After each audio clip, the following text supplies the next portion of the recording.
Hi friends, welcome back to my channel. Time 1:30 ಆಗಿದೆ.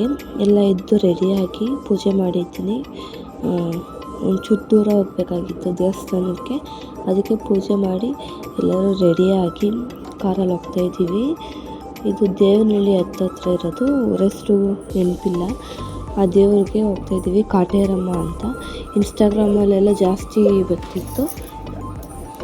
ಒಂದು ಸತಿ ಟ್ರೈ ಮಾಡೋಣ ಅಂತ ಹೋಗಿದ್ದೀವಿ. ಅಲ್ಲಿ ಹೋಗ್ತಿದ್ದಂಗೆ ಫಸ್ಟು ಕ್ಯೂ ಅಲ್ಲಿ ಹೋಗಿ ತೆಂಗಿನಕಾಯಿ ತೊಗೋಬೇಕು. ತೆಂಗಿನಕಾಯಿ ತೊಗೊಂಡು ಪಕ್ಕದಲ್ಲೇ ನಮ್ಮ ಕಷ್ಟ ಏನಿರುತ್ತೆ ಅಂತ ಕೇಳ್ತಾರೆ. ಆ ಕಷ್ಟ ಹೇಳ್ಕೊಂಡ್ರೆ ಅದಕ್ಕೆ ಅಂತ ಇಷ್ಟು ಸುತ್ತು ಅಂತ ಹೇಳ್ತಾರೆ. ನಮಗೆ 108 ಸುತ್ತು ಬಂದಿತ್ತು. ಆ ದೊಡ್ಡ ಆಲದ ಮರನ 108 ಸುತ್ತಾಕಿ ಆ ತೆಂಗಿನಕಾಯಿನ ಆಲದ ಮರಕ್ಕೆ ಕಟ್ಟಬೇಕು. 9 ವಾರ ಹೋಗ್ಬೇಕಂತೆ. ನಾವು ಫಸ್ಟ್ನೇ ವಾರ ಹೋಗಿದ್ದು.